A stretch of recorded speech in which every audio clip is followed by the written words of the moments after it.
Welcome to Spark Stories, where entrepreneurs and experts share their brand story and how they found their spark, the spark that started it all.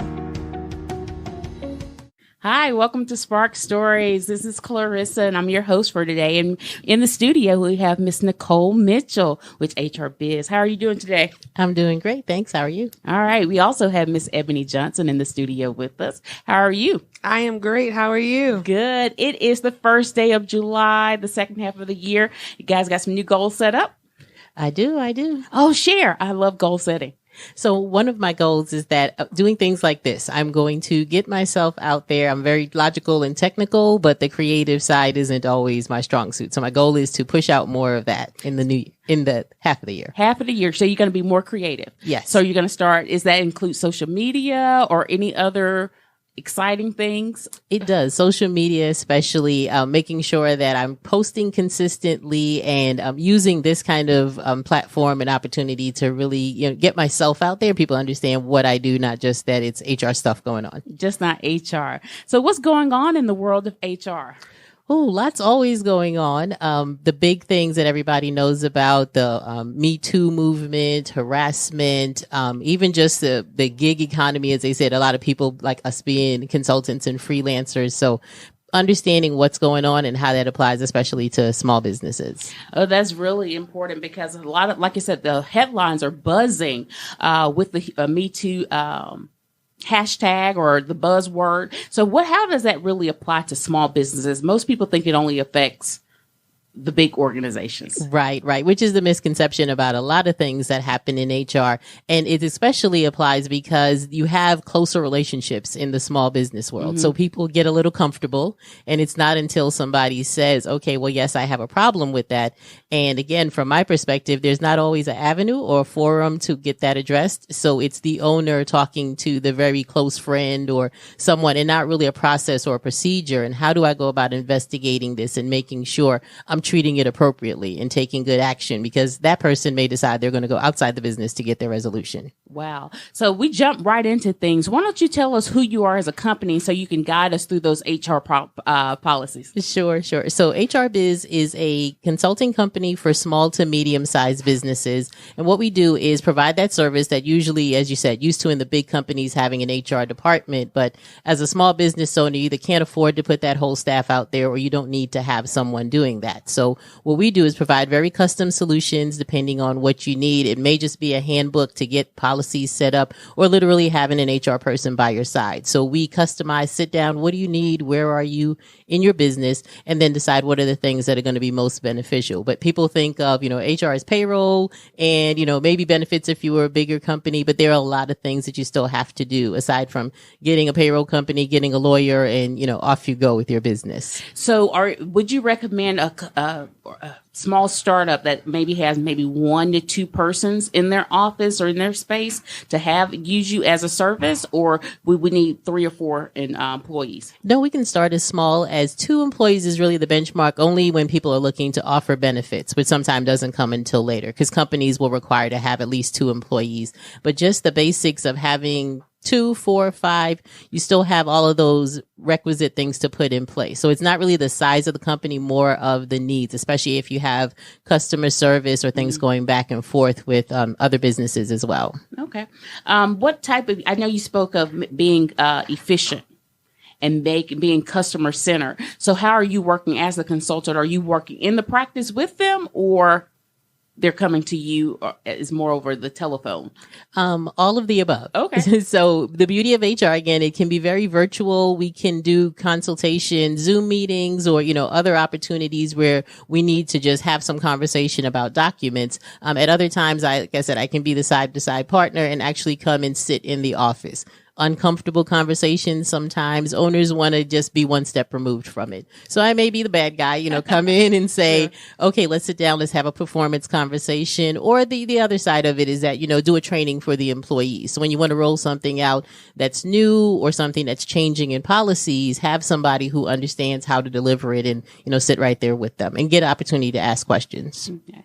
So helping us bring us up to speed and making sure that we're compliant. What type of compliance issues or concerns should we start looking at when we're starting up? One of the things that's key, and I think I've mentioned it before, is payroll. And when it comes to classifying employees, people don't usually understand when should I have somebody who's a contractor and when do I have to have them as a W-2 employee. So again, people say payroll, okay, I'll get a company, everybody will get paid, on a certain date or a certain number of weeks, but managing those things, are you supposed to pay overtime? I've had a client who said, that overtime thing. And I was like, well, it's not really a thing. It's a law. You have to, you have to do what it is, but understanding how to go about doing that and setting those things up from the very beginning. And you want to be efficient because you don't have to keep doing it over again. Once you set it, this is my classification. These people are hourly. These people can be salaried, and then let it run its course. Because you want to focus on your business, not on how to get something in every 2 weeks or, twice a month. Understood. I know as an entrepreneur, I do more than 40 hours a week. Absolutely. So it's always been one of my questions. If you have an employee and they're doing less than 40 hours, you do not have to give benefits. Is that true?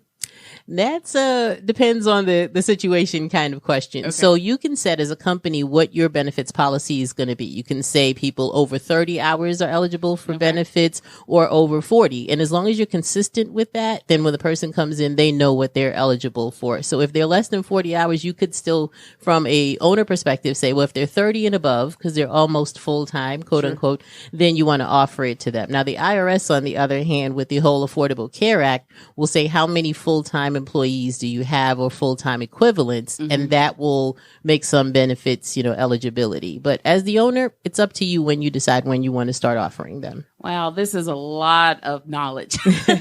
How many years have you been in the business? I've actually been in HR a little over 15 years, and with different varieties of companies, private industry, retail, which is a challenge unto itself, and as well as government contracting. Government contracting. So I guess all of that does definitely play their own, it's their own industries, their own niche. So when you're working with the very groups, how do you bring all of that skill set into practice into the individualized niches?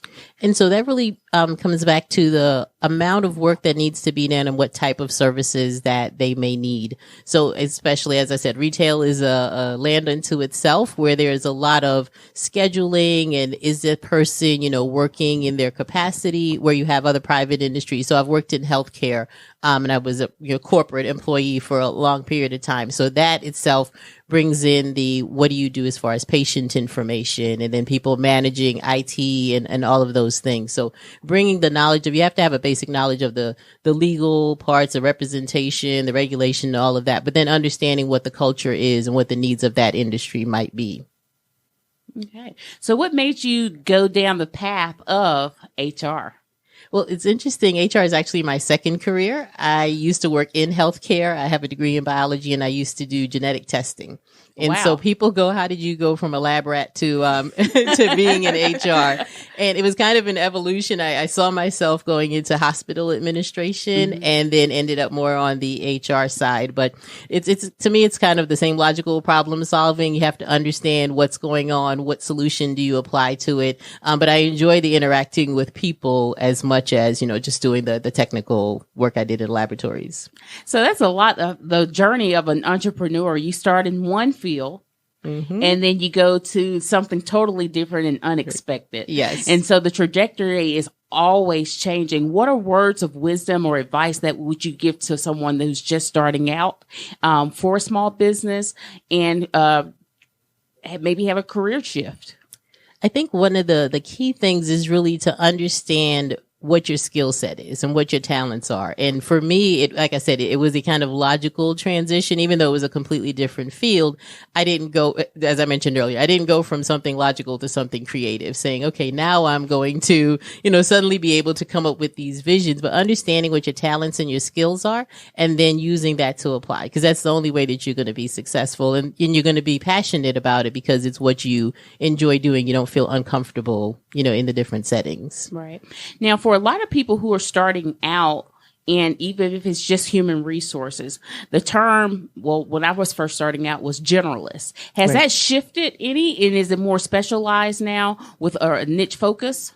It depends on the size of the company. So the generalist is a great background because you do, and as I did, get to learn all of the different phases of it: benefits administration, payroll, employee relations, all of those different things. But the shift has really been in being strategic. So there's a title now is HR Business Partner that can vary anywhere. Sometimes it's applied kind of loosely, so people want to, make it a sound better than it might be. It still may be a generalist, but they're looking for at the higher levels to have some strategic planning and being able to understand where the company is going as opposed to just doing the day-to-day tasks. So the need for a generalist is still definitely out there, but as you move up into the different levels, it's looking for a type of specification. Okay. So what is the trajectory of a human resource specialist?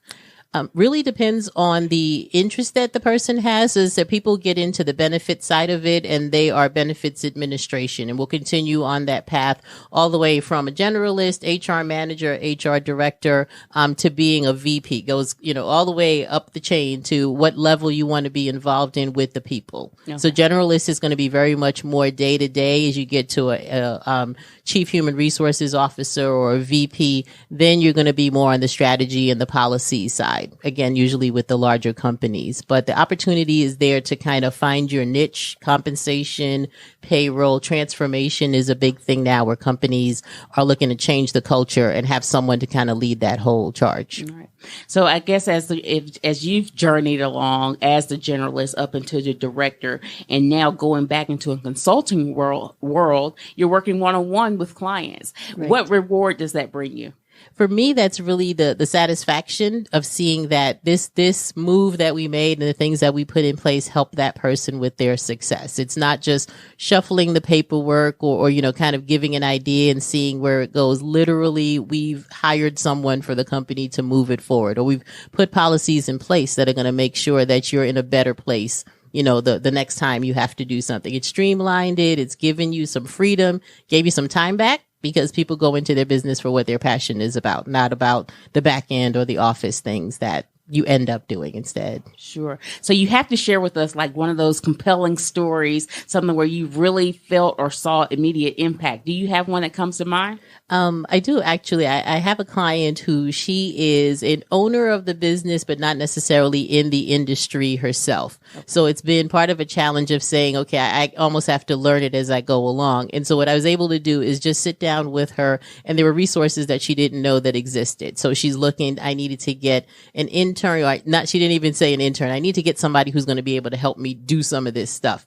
And there happened to be a county program that was available. It didn't cost her anything. We connected. And because I could kind of speak the language of what it is exactly that she needed, we were able to connect with them, get someone lined up, and get her essentially free help to get some of that work. And she literally, okay, this is great. Now we can move on to the next thing. And we're recruiting for her company. Same thing. Here's where we can advertise. So just being able to see and understand that, she has somebody literally sitting and doing the work that she needs to get done, and move on to the next phase of what her company needs to do. So definitely rewarding. That's a great story. Great story. And I'm pretty sure, like you said, her being able to have that partnership. Right. The collaboration within the community and being able to strategize so that she can recruit and continue to build her business. Exactly. So I can sense the reward as well. Yes, it's a good feel. That is a really good thing.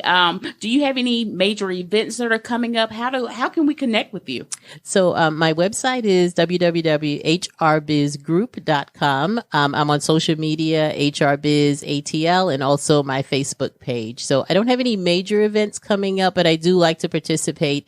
We do volunteer opportunities there's NAAA HR is the organization that I belong to. And again, just the opportunity to help people who are looking for jobs or get situated in their career development. Okay. So try to participate in different things in the community in the area. Very good. Well, I want to say thank you for sharing who you are, what you do, and why it matters. We're so excited to connect you to the She Sparks and the Spark Stories community. And again, so tell us again how we can find you and leave us with a little spark. Okay. You can find me. The website is www.hrbizgroup.com, HR Biz ATL, and also my Facebook page. And the spark I would leave is just to do that. Follow your passion and understand what is it that you're good at and accept help where you need it. Finding a great resource is the best way to keep the business going. Thank you for listening to Spark Stories. If you're looking for more help in gaining focus, come check out our website where you can find episode show notes, browse our archives, and access free resources like worksheets, trainings, events, and more. It's all at www.shesparks.com.